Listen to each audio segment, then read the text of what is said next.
Bien, gracias por todo. Hola, Jorgito. Acá el doctor Martínez y Caro. Y Caro, que está acá, Buenas. Hola, Hola, Caro. ¿cómo te va? ¿Cómo les va? ¿Cómo están? Bien, bien, bien. Ahí veo que están entrando gente de allá del Chaco salteño. Buenísimo. Perfecto. Está Aldo Figueroa. Vos sabés que Aldo Figueroa es un enfermero muy entrenado, de ahí de Santa Victoria, se entrenó en la escuela de las hermanas, en la escuela de enfermería, que se dio el curso de enfermería en lo de las hermanas de la misión Santa Victoria, y ahora está atendiendo en La Merced. La Merced es a 7 kilómetros de Santa Victoria Este. ¿Te acuerdas, Agus? Sí. Aldo es un tipo muy entrenado en la enfermería. Está Valeria Dayana Cabrera, Milagros Burgos, la negrita Reston. Hola negrita, ¿cómo te va? Buen día. La negrita es de Tartagal, gran colaboradora nuestra. De los operativos quirúrgicos. Exacto, exacto. Siempre nos recibe a todo el grupo, que somos 20, 30, en su casa, ¿sabés? Una de las noches. Dice Bueno. que la colaboradora que lo recibe en su casa siempre.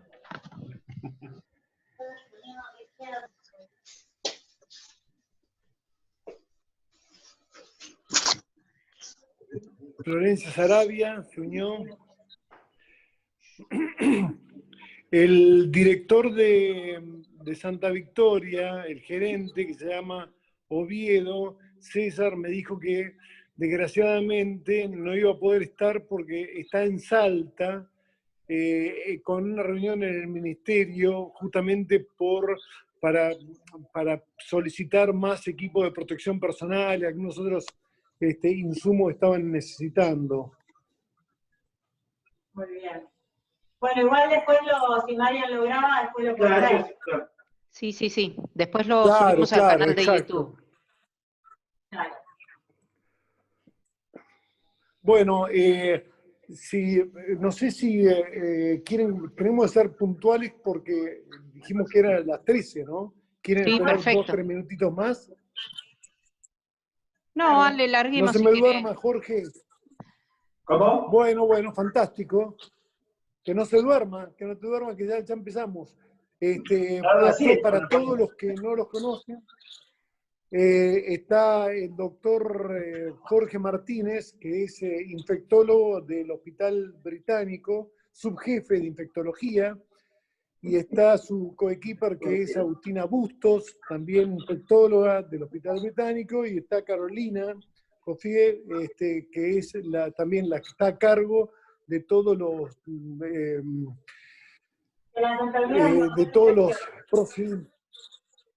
exactamente, de controles e inspecciones del Hospital Británico. Le damos la bienvenida a los tres, les agradecemos y podemos comenzar con la conferencia. Ahí Gracias, comparto la pantalla, Agus. Dale, gracias, Marian.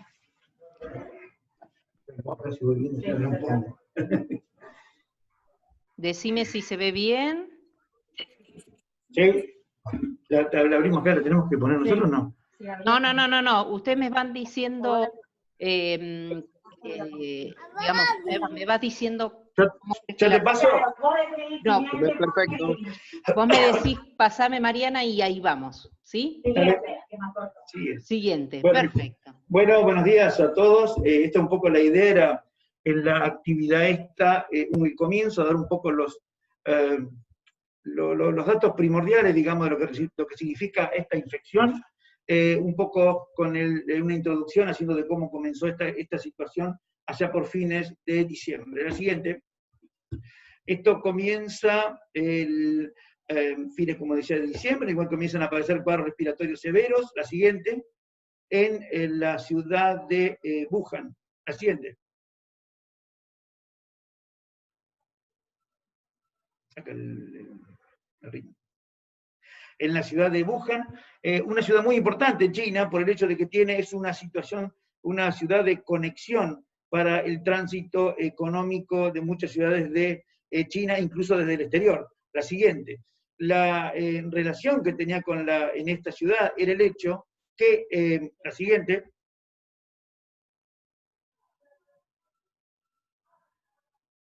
era el que se encontraron, muchos de los casos que comenzaron, habían compartido el espacio en un mercado, el mercado de Huanan, el cual se caracteriza, la siguiente, por el hecho que vende una serie de productos en una cantidad muy grande, es un espacio muy grande, en el cual hay una gran aglomeración de gente, la siguiente, en el cual se observó que se vendían animales, incluso que se faenaban en el mismo lugar, y que la mayoría de ellos, la siguiente, anda apretando porque está, creo que en el...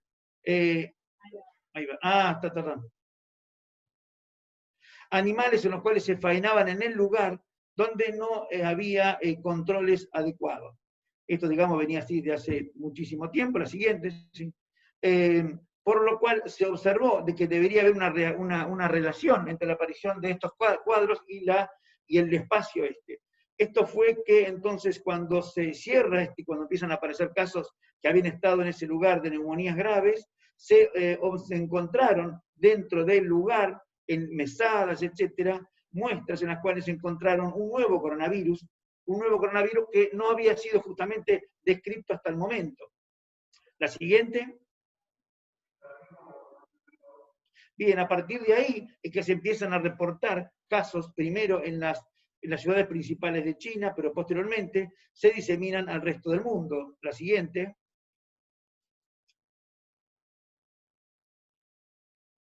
Esto para luego llegar, de acuerdo a los datos de la página del Hospital Johns Hopkins de Estados Unidos, que hasta el día de ayer había más de 22.500.000 casos descritos en el mundo, lo cual les afectaba a casi 200 países y regiones en el mundo. La siguiente. Esto en nuestro medio, en Argentina, publicado hasta ayer, se reportaban más de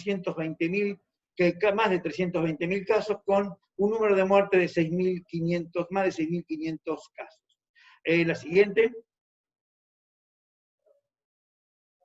Bien, ¿qué se trataba este nuevo agente? Este nuevo agente era un nuevo coronavirus que pertenece a una familia, el género beta coronavirus, que se caracteriza por tener cuadros más graves que otros tipos de coronavirus que pertenecen a otros géneros. La siguiente. Bien, ¿y cuál habría sido el origen? La siguiente. Esto se demostró de que, de acuerdo a estudios genéticos, tienen una relación muy importante con dos coronavirus que son derivados de murciélagos. Por lo cual, al momento actual, podemos decir que se habrían derivado de estas dos especies de coronavirus que habrían hecho una modificación y a partir de ahí habría generado este nuevo coronavirus que permite enfermedad en el ser humano. Tiene también una similitud con otros dos que provocaron pandemias, pero con muchos menores casos, como fue el SARS-CoV en el 2002, con el cual comparte casi un 80% de similitud, y el MERS, que fue en el 2012. Pero no es exactamente lo mismo. La siguiente. Bien, ahora, ¿cómo se transmite esta? La siguiente. Bien, si bien la transmisión interhumana es el principal factor de contagio a través de secreciones respiratorias, pero también fomites, esto es secreciones en superficies, las cuales pueden a partir de ahí tomar contacto con las vías respiratorias, con la conjuntiva de los ojos y a partir de ahí ingresar la infección. También otros líquidos como la materia fecal, saliva, etcétera, son capaces de transmitir la infección. Menos frecuentemente transmisión de animal a humano, y el hecho de la transmisión nosocomial, que si bien es por estas medidas, por estas formas de contagio, es un hecho importante, ya que tuvo un impacto significativo, sobre todo al comienzo de la epidemia, en los diferentes países donde hubo muchos casos en muy corto tiempo. La siguiente. Bien, ahora, ¿qué pasa con los infectados? Si tenemos un infectado, estos van a contagiar igual durante todo el tiempo de la enfermedad. La siguiente.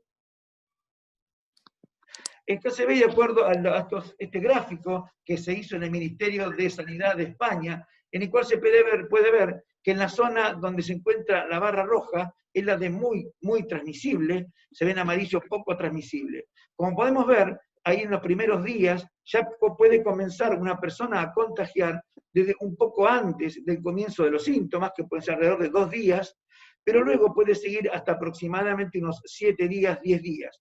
Esto, sin embargo, va a variar dependiendo si el paciente ha tenido un cuadro asintomático, leve a moderado, o bien en forma grave o en estado crítico, donde la excreción viral puede permanecer durante un tiempo más largo. Por lo cual, esos son pacientes que pueden llegar a estar excretando virus viable durante un tiempo un poco más largo. Como se puede ver, a partir de la semana ya empiezan a aparecer anticuerpos, los cuales, y con esto coincidentemente también la reducción de la cantidad de virus que va a excretar la persona. La siguiente. Bien, ahora, ¿qué pasa con el medio ambiente? Esta es una pregunta que suele surgir con respecto a qué pasa si una persona con secreciones con virus viable toca un objeto inanimado, cuánto tiempo puede estar. Y acá es muy variable la siguiente, porque podemos ver cómo, por ejemplo, en superficies que tienen cobre, el tiempo se elimina en aproximadamente unas 4 horas. Mientras que en otras situaciones, como son, por ejemplo, la presencia del dinero, los billetes, o bien los barbijos quirúrgicos, etcétera, puede estar más de 4 días inclusive. Y en el medio, como vemos, algunos otros productos donde uno sabe, de ahí la importancia, digamos, del lavado de manos todo el tiempo para evitar el contagio a través de esta situación. A ver, siguiente. Bien, ahora, ¿qué bien cuán transmisible es este virus? Y la verdad es que se comenzó teniendo un grado de transmisibilidad de aproximadamente, desde un caso índice, podían transmitirse 2 personas o más. Se ve en la actualidad de que esto puede llegar a mucho más, 5 o 6 personas. Esto es algo para graficar nada más, pero cómo a partir de un caso que hubo en China, luego por diferentes viajes, llegó a partir de ese caso a 3 países distintos. Y esto un poco explica la gran circulación que permite este virus cuando existen gran contacto, aglomeración de grupos humanos. La siguiente. Bien. Ahora bien, ¿por qué mecanismo va a provocar la enfermedad? La siguiente. Esto lo va a hacer a través que, mediante la infección de los neumocitos tipo 2 a nivel del pulmón, de las células alveolares, las cuales tienen un receptor. El virus necesita un receptor, el AC2, que se puede ver ahí en la figura, para ingresar. A partir de ahí va a provocar la infección y va a generar, por parte del organismo, una respuesta inflamatoria muy marcada, con la cual una gran afluencia de linfocitos, de granulocitos, etc., los cuales van a liberar una cantidad de sustancias que van a provocar un estado inflamatorio muy variado, que en las formas leves va a ser muy, muy escaso, mientras que en las formas críticas va a ser muy grave. La siguiente. Bien. Ahora bien, ¿cómo se va a manifestar? La siguiente. Clásicamente, siempre nos decía que se tomaba la fiebre como un parámetro para hacer el diagnóstico, incluso para descartar en algunos casos. Al principio, sobre todo en los protocolos de triage. Pero se vio que en realidad, esto se vio en China, cuando sobre un número de más de 55.000 personas, casi el 90% tenía fiebre. Ahora, cuando se analizaron los casos que venían de Europa, que muchos de los nuestros son provenientes de Europa, se vio que la fiebre estaba en alrededor de la mitad de los casos. Era muy distinto la sintomatología, o por lo menos bastante variada, donde también predominaba la presencia de alteración del gusto y del olfato, donde llegaba a reportarse hasta en el 65% aproximadamente, cosa que en China se vio en 5% o menos. Por lo cual se ve algunas diferencias en la sintomatología, que esto lo podemos ver. ¿A qué se debe esto? En realidad se debe... ¿Sí? Padilla, entonces. Ya termina la guardia, entonces me no va a nadie. ¿Estoy de acuerdo que sea así, no? ¿Sí? Seguí. ¿Alguien quería preguntar, hacer alguna pregunta? No, me parece que no. Bien, entonces esta situación tiene que ver con el hecho de que luego se determina que existen en realidad 3 cepas distintas circulantes, que no tenemos la misma cepa circulante que China, y nosotros tendríamos más la cepa proveniente de Europa, que eran denominados como A, B y C. Por lo cual esto explicaría de alguna manera las diferencias en las manifestaciones clínicas, en las formas de presentación de los cuadros. La siguiente.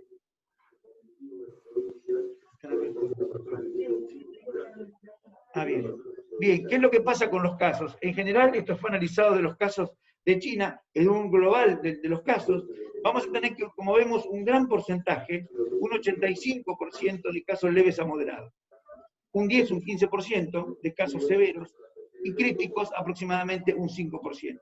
Sin embargo, vamos a ver cómo 10, un 15% de formas leves a moderadas pueden evolucionar a una forma severa, y una forma severa puede tener un 20-25% de los casos ir a un cuadro crítico, esto es, necesidad de terapia intensiva y uso de asistencia respiratoria mecánica, con una gran recuperación muy alta en los pacientes que presentan formas leves a moderadas, mientras que la recuperación es mucho menor en los pacientes que requieren asistencia respiratoria mecánica, donde la mortalidad se ha observado que puede llegar al 50%.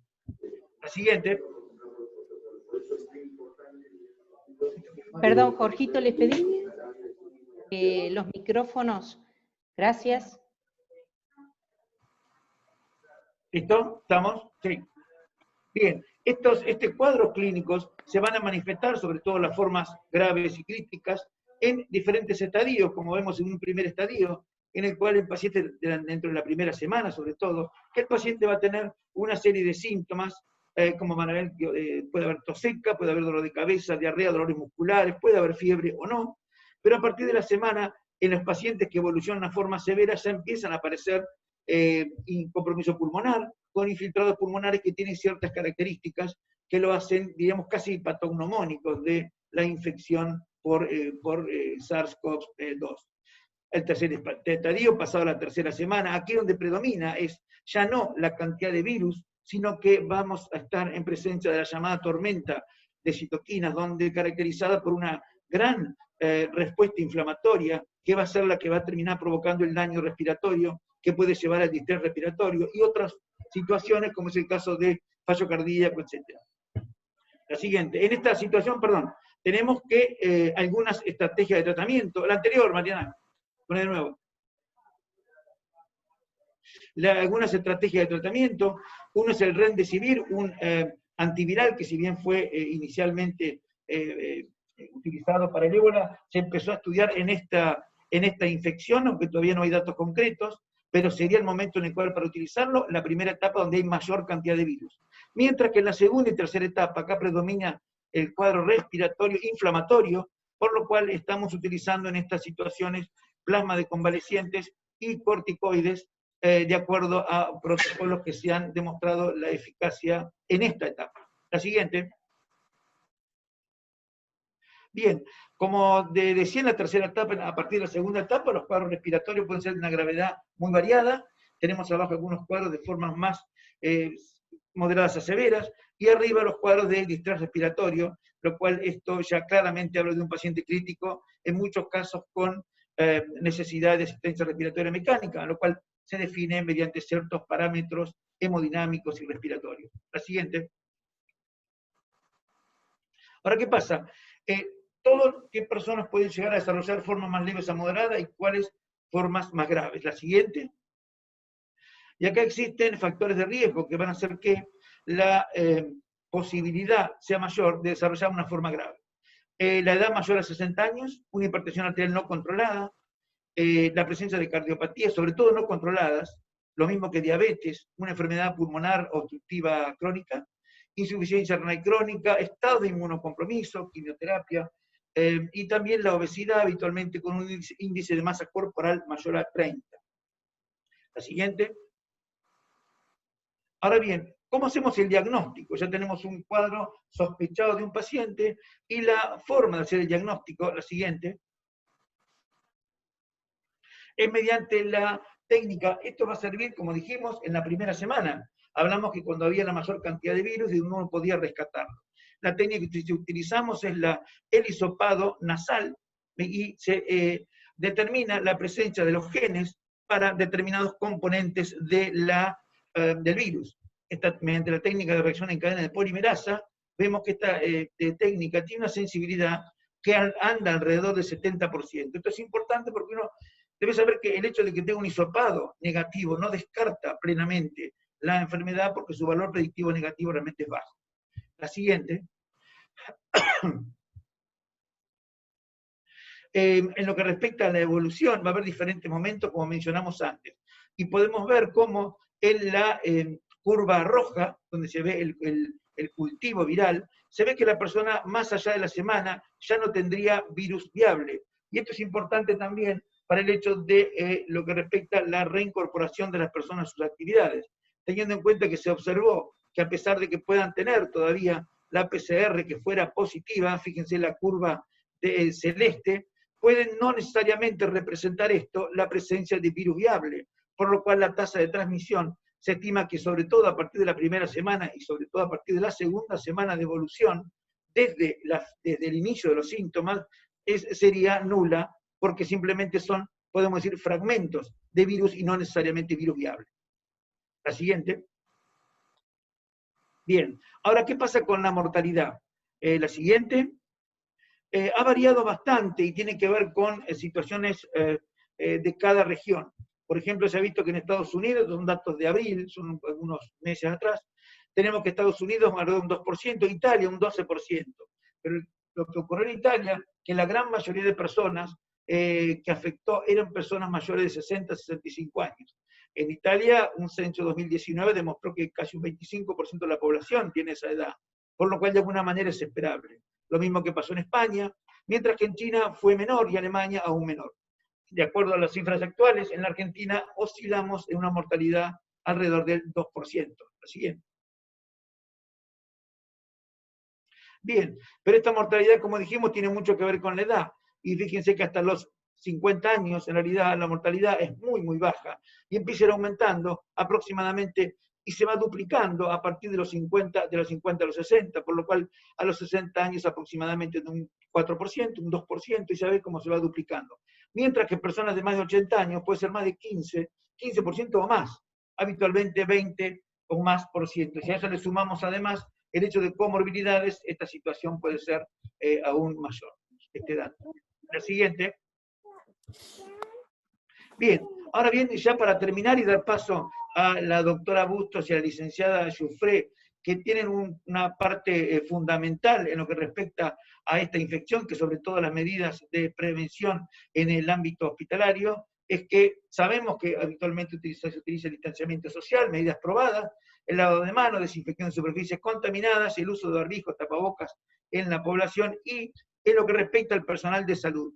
Es elemental esta situación porque el personal de salud ha sido afectado de acuerdo a diferentes datos, pero en Wuhan cerca de un 25-30% de la población al inicio se infectó. España tuvo un 10% aproximadamente, sobre todo en las primeras etapas y con el aumento significativo de los casos, lo que hace que sea más dificultoso. De ahí la importancia de tener lograr la habitualidad en el uso adecuado del equipo de protección personal para reducir esto impacto en el personal de salud, que obviamente es fundamental en estos momentos. Así que bueno, ahora Agustina, lo importante que ahora es, se va a utilizar el equipo de protección personal, cómo deben de manera correcta colocárselo y luego cómo deben sacarlo para hacer el descarte del mismo. Así que Mariana, si querés entonces sacar la presentación y así ya pueden ir viendo Agustina.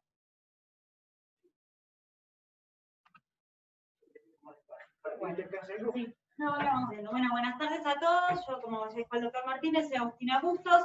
Lo que vamos a hacer es hincapié en cómo colocarse de forma correcta el equipo de protección personal y cómo retirarlo de forma correcta, que es tan importante como ponerlo. Como primer medida fundamental es el correcto lavado de manos. Eso es algo que hay que hacer hincapié durante toda la jornada laboral, y que también es muy importante en el momento de ponerse y sacarse el EPP.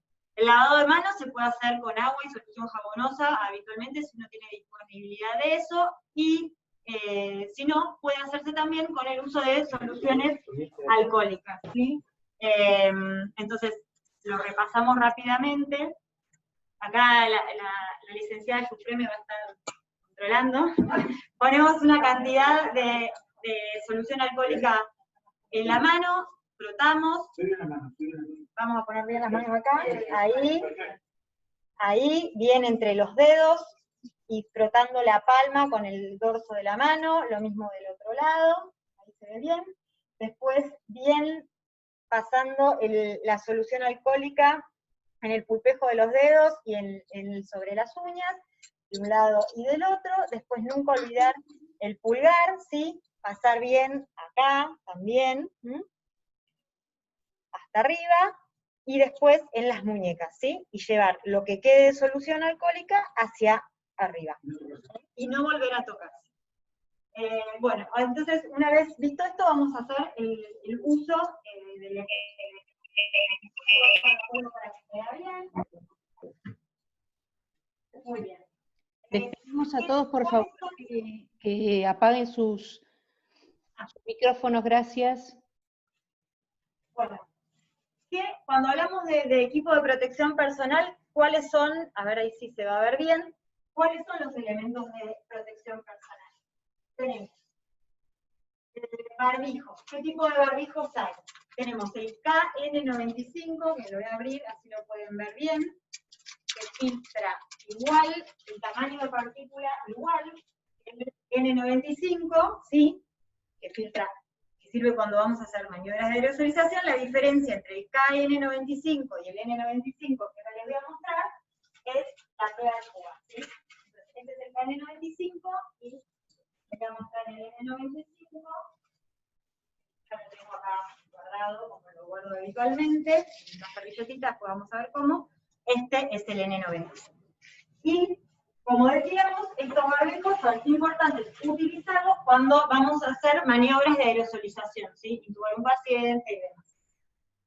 El otro barbijo, que es el que podemos usar habitualmente y es el que la OMS recomienda utilizar cuando no hagamos maniobras que generen aerosolización, es el barbijo quirúrgico o triple K.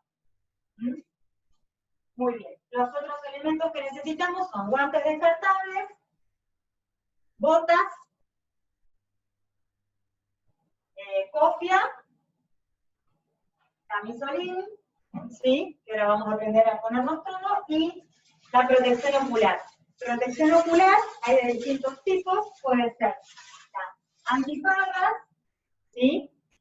Que es muy importante saber lavarlas bien después de que las terminamos de usar, o puede ser la máscara de protección.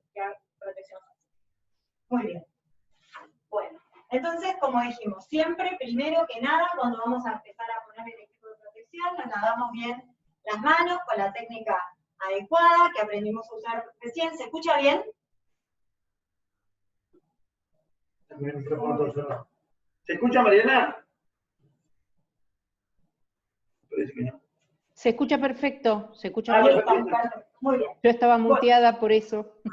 Bárbaro. Entonces, las botas. Lo primero que nos ponemos son las botas, ¿sí? Sobre calzado, idealmente siempre utilizar calzado cerrado. Entonces, nos ponemos las botas. Es una clase de yoga también, vivo. ¿Sí? Las cerramos con un lazo, las dos botas. Perfecto.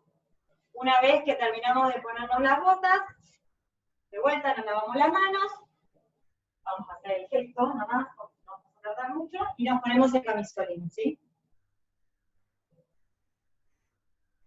Muy bien.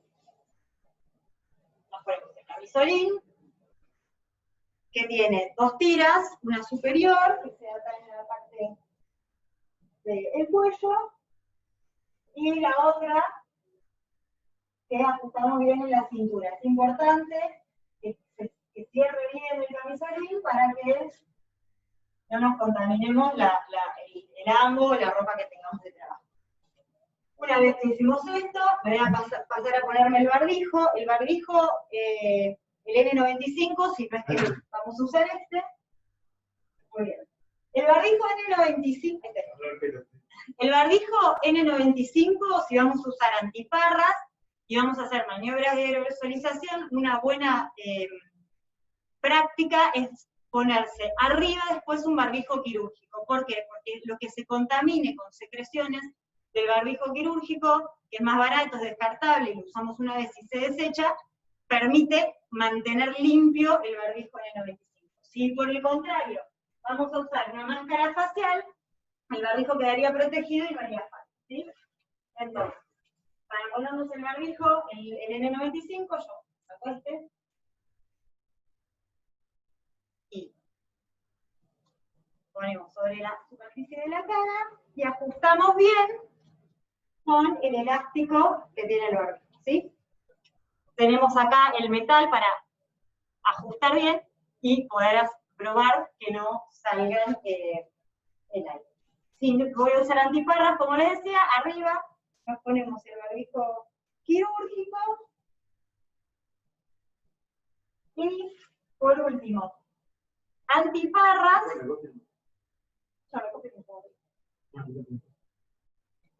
Las antiparras, la copia, y ahí nuevamente nos lavamos las manos con el alcohol en gel, y ahí sí ya nos podemos poner los guantes.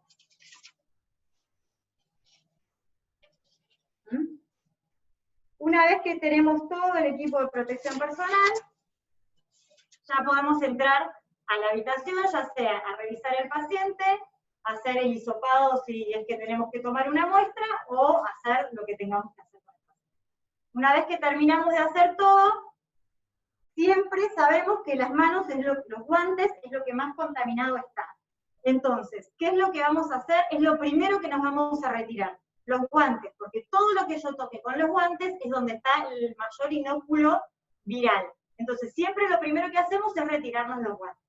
Terminamos de hacer todo, nos retiramos los guantes, y tomamos de la parte sucia, sacamos uno, lo damos vuelta, después con el dedo sacamos el otro, muy bien, y ahí ya me lavo las manos. Me lavo las manos, no se cansen de lavarse las manos, se lavan las manos, y nos vamos a retirar las botas, ¿sí? Las botas con el lacito que hicimos, tiramos, sacamos. Siempre que nos vayamos a sacar el equipo de protección personal, es importante tener cerca un cesto para ir descartando todo el equipo. Muy bien, entonces una bota y la otra. De vuelta me voy a lavar las manos. Muy bien. Y ahora sí, me lavo las manos y ya estoy en condiciones de sacarme el resto del equipo, que es lo que va a estar menos contaminado. Entonces, sacamos el camisolín, soltando las tiras. Acá, muy bien. El camisolín, desde atrás hacia adelante, tomo el extremo y la manga queda dentro lo sucio, ¿sí? Esto es también importante. Lo mismo hago del otro lado, envuelvo el camisolín, tratando de que todo lo que estuvo hacia el exterior, en el momento que me lo saco, quede parado. Lo descarto, me vuelvo a lavar las manos, y ahí sí, ya, nos sacamos la copia. Las antiparras lo ideal es tener un lugar para apoyarlo, ¿sí? Pueden usar una servilleta de papel o algo descartable para apoyar las antiparras. Ahí Jorge me trae. Y lo mismo con el barbijo. Retiro el barbijo. Si este barbijo es el que yo usé para proteger mi barbijo 3M, entonces lo retiro y este lo tiro, me lavo las manos de vuelta, y ahí me voy a retirar el barbijo 3M. ¿Cómo lo retiro? Pongo una servilleta de papel limpia sobre el barbijo, ¿sí? Y lo retiro. Una vez que hago esto, lo guardo en la servilleta, y en un sobre de papel lo voy a guardar, así evito que la humedad que pueda haber adquirido el barbijo mientras lo use, lo arruine. Entonces ahí ya lo guardo. Me voy a volver a poner, ahora sí, mi barbijo triple capa. Lo mismo ato. Esto también es importante. ¿Cómo atar el barbijo quirúrgico? Porque uno a veces lo usa de cualquier manera, pero lo importante es hacer así. Las tiras de arriba van hacia arriba, y las tiras de abajo tengo que atarlas en la parte de la nuca. ¿Por qué así? y no cruzándolo ni de otra forma, porque esto permite que yo ahora ajuste el metal del barbijo y quede bien cerrado en los laterales. Si yo cruzo las tiras, invierto y ato las de abajo arriba y las de arriba abajo, se va a hacer un espacio en la mejilla que puede, no es el uso óptimo del barbijo porque puede haber más pasaje de partículas. ¿Sí? Bueno, eso creo que es todo. La limpieza de las superficies y de las antiparras. Lo mismo que si usa un saturómetro o algo dentro de la habitación. Nosotros acá contamos con el sulfaño o el amonio cuaternario. Lo que hay que hacer es un aerosol, que les voy a mostrar. A ver, bájamela. Ahí se ve, mira. Ahí se ve. Lo que hacemos es rociar, ¿sí? En la antiparra, puedo hacerlo del lado de adentro también. Lo dejo actuar, ¿sí? Idealmente 5 minutos. Y una vez que lo termino de hacer, ¿qué hago? Primero, se limpia con una toalla seca por dentro de la antiparra, ¿sí? Que es lo que no está contaminado, porque estuvo en contacto con mis ojos, y una vez que termino de limpiar toda la parte interna de la antiparra, puedo recién ahí limpiar la externa. Para limpiarlo, yo esto lo hice mal, lo que tienen que hacer ustedes es siempre ponerse guantes cuando van a limpiar la superficie. Lo mismo hay que hacer con el amonio cuaternario, con el sulfaño, sobre todas las superficies que tocamos, ¿sí? Escritorios, computadoras, lapiceras y demás. Esa es una muy buena práctica para disminuir el riesgo de infección dentro del ambiente hospitalario. ¿Sí? ¿Alguna duda, alguna pregunta? Bueno, cualquier cosa igual se comunican con nosotros si tienen alguna duda. Y otra cosa chiquita que les quiero mostrar es el uso, los elementos para realizar el hisopado, ¿sí? En la medida de lo posible, siempre es un tubo estéril con solución fisiológica, y después, la técnica adecuada, si bien Jorge se las mostró, es con un hisopo de Dacron, que es este, más gordito, se hisopa la parte, se entra por la narina, ¿sí? Y se entra en la parte anterior de la turbina nasal, y después, con un hisopo flexible, todo esto en la medida que ustedes tengan el recurso. Si no, con el Dacron se puede hacer todo. Que es uno más finito, y es como un cepillito, y es mucho más flexible, como pueden ver. Con este sí se hace el hisopado, según la técnica, nasofaringeo. Bueno, muy bien, espero que les haya sido útil, y ahora los voy a dejar con Carolina. Vayan pensando mientras si tienen alguna otra duda para cuando terminemos toda la exposición y puedan aclarar sus dudas. Los dejo con Carolina, que les va a explicar un poco el tema del triage y cómo recepcionar al paciente.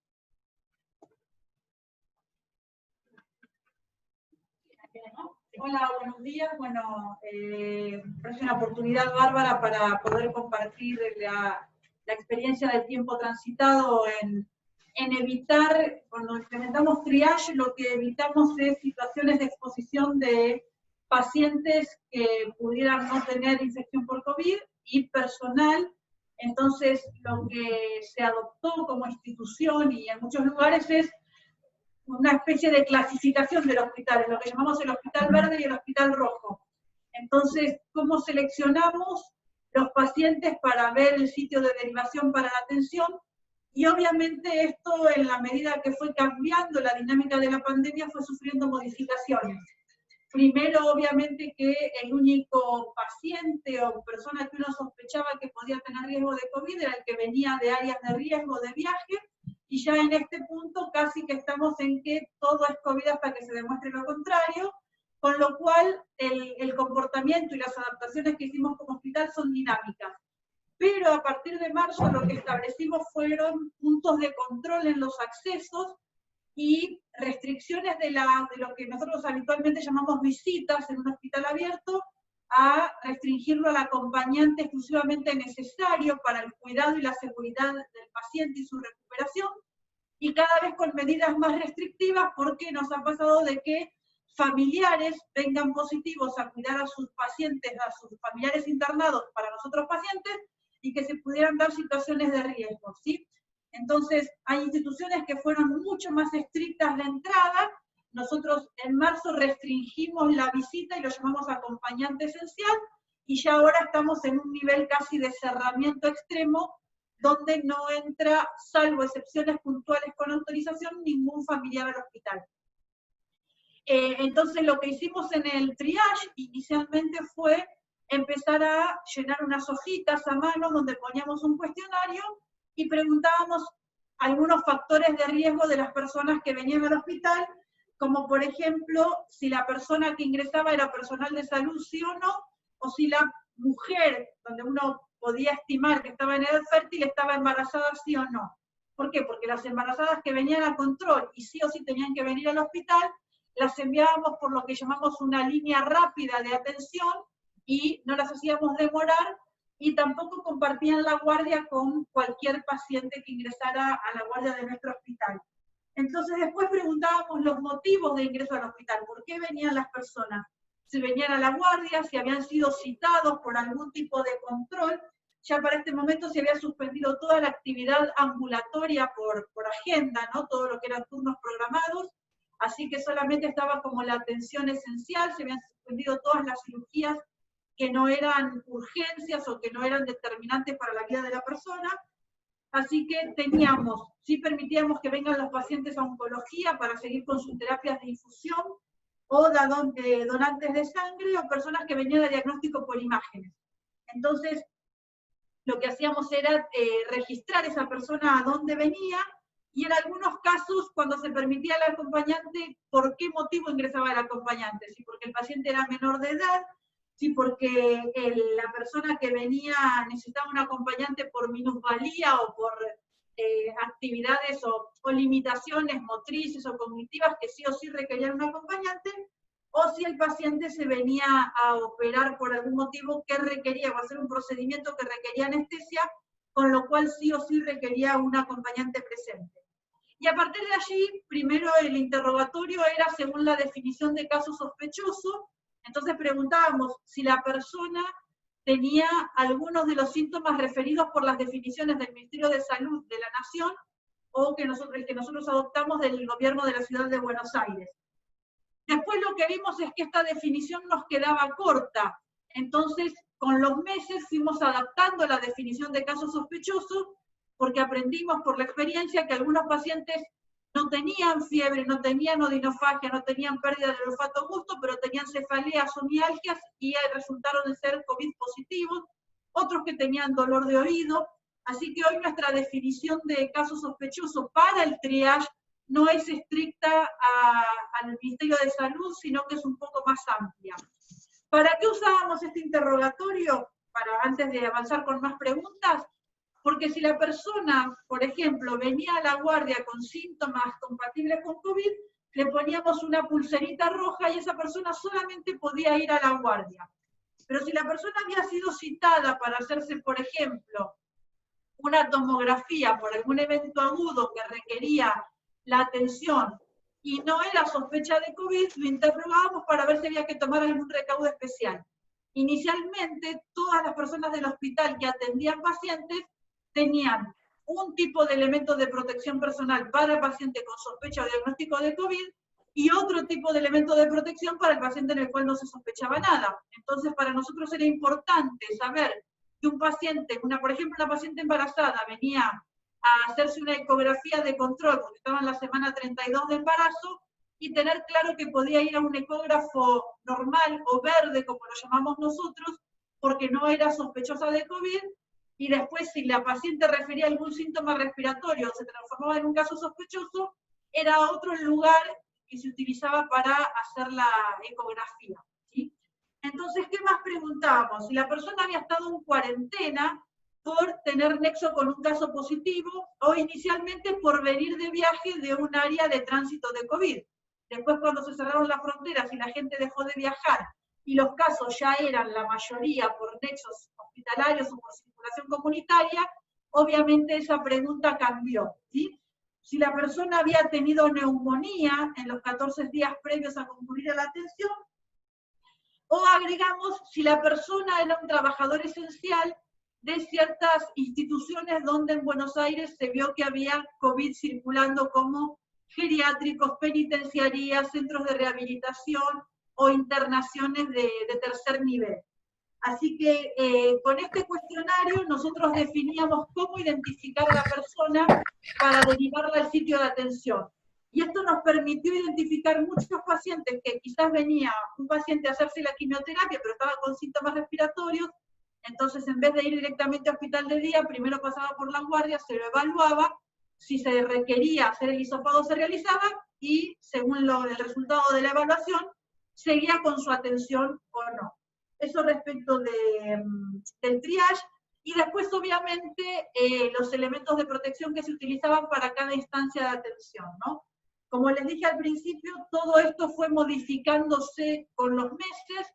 Ahora ya esta semana pedimos la modificación de nuestro triage y tenemos pacientes que ya tuvieron COVID y que fueron dados de alta, entonces el modo de atención de estos pacientes obviamente no es igual a cuando venían con diagnóstico o con sospecha de COVID.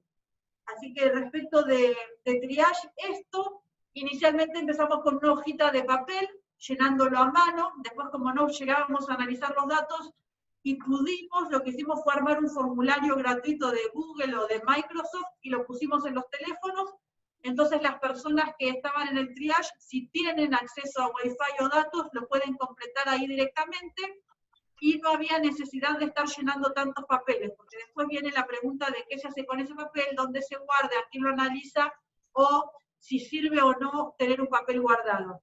Así que lo más importante, el objetivo de esta evaluación era saber cómo clasificar al paciente para su atención, más allá de que se hagan análisis de datos o no. Creo que de triage nada más, no sé si hay alguna pregunta.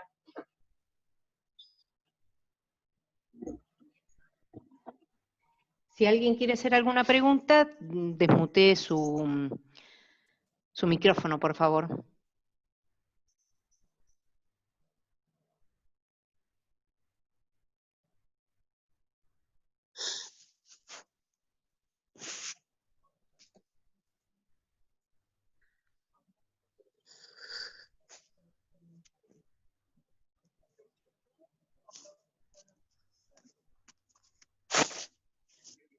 Hola, ¿Hola?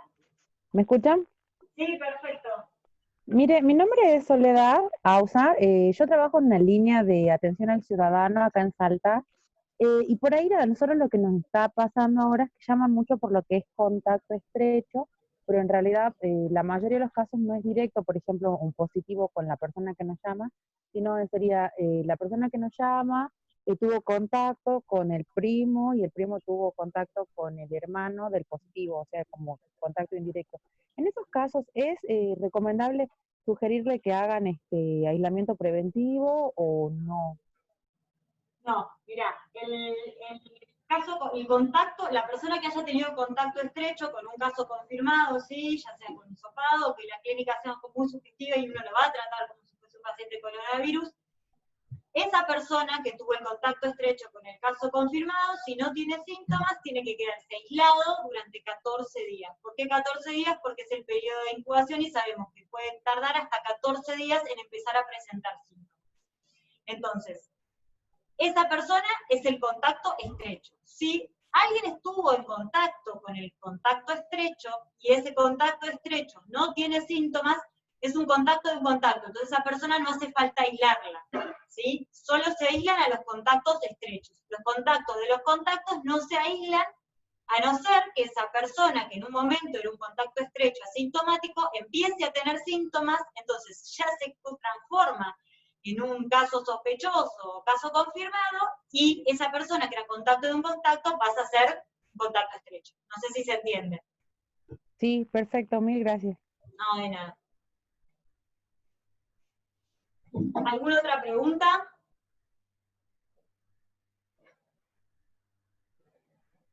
¿Y alguien que nos quiera contar un poquito cómo es la situación allá? Si han tenido casos positivos, qué les pasa con el equipo de protección personal, cómo están organizando sus triajes, algo de eso que nos quieran comentar.